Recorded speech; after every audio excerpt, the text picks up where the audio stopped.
Alfred. It is my honor and pleasure to welcome the distinguished American author, journalist, and filmmaker, Alia Yunis to Frankfurt am Main. I was born in the U.S., but my parents are from Lebanon and Palestine. And I know everybody always asks me, where is home? And I don't know. I'm okay anywhere I go. I feel a bit like an outsider everywhere, and I feel a bit like an insider everywhere. I suspect the U.S. is the easiest place for me to live, just because it is my strongest language, and it's also, it's just the easiest place to be. It is a place where everybody's a stranger in some ways. So, what I sort of did is reverse the 1001 Nights. And if you're familiar with the 1001 Nights, it's about Scheherazade telling a story to a king every night so that he would let her live, because she never quite tells him the end of the story. And so I thought I wanted to reverse it and have Scheherazade be the story listener.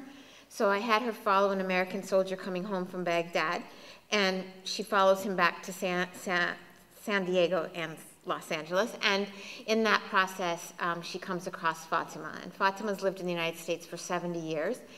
She came there from Lebanon when she was a teenager with her first husband. And she has 10 days left on this earth, and Scheherazade has been visiting her for 993 nights when the book starts. So actually she has 9 days left. And it's basically she has one goal in life, and that's to leave that house in Lebanon she hasn't seen in 70 years to one of her 10 children, or one of their children, and also to marry off her grandson who she lives with.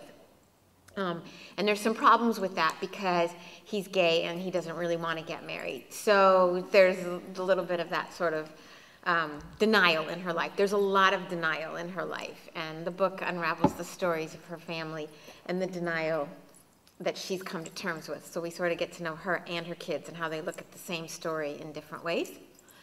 So I think Ursula is going to start reading from the beginning of the book, which is when you first meet Fatima and Scheherazade. Fatima ignorierte Amirs Wetterbericht, so wie seit Jahren ihren klugen Rat ignorierte, doch endlich zu heiraten. Heute würde sie ihm nicht mit liebevoller Weisheit kommen, sondern mit einer knallharten Rechts-Links-Kombination. In Las Vegas, wo ihr Sohn Bassam viel zu viele Jahre verbracht hatte, heirateten manche Leute innerhalb von 24 Stunden. Auch Bassam hatte das schon praktiziert, mehrmals sogar.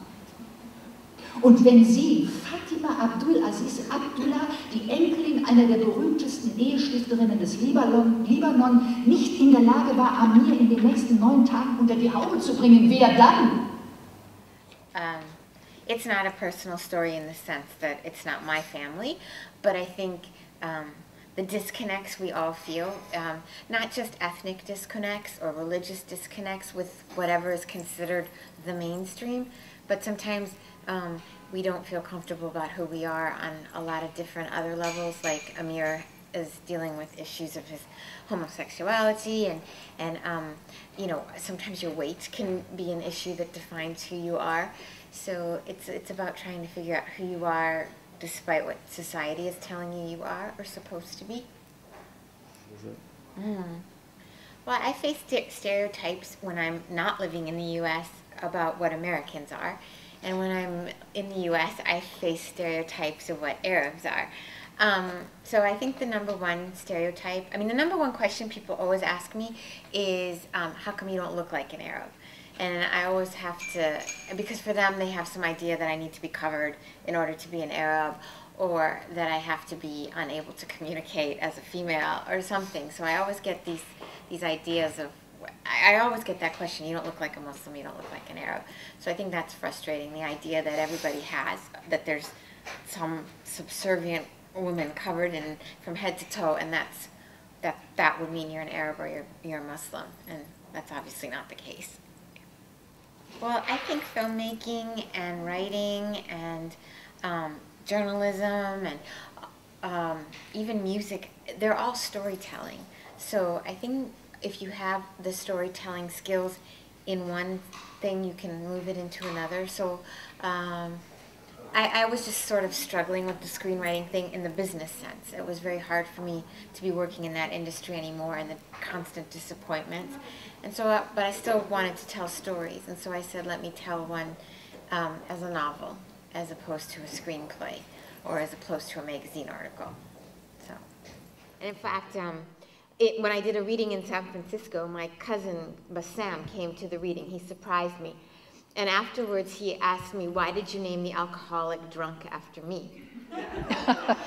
And, you know, because the alcoholic in the book, his name is Bassam. And I, you know, so I told him, I wasn't even thinking of you when I wrote the book. And he goes, what do you mean you never think of me? So I couldn't really win at all.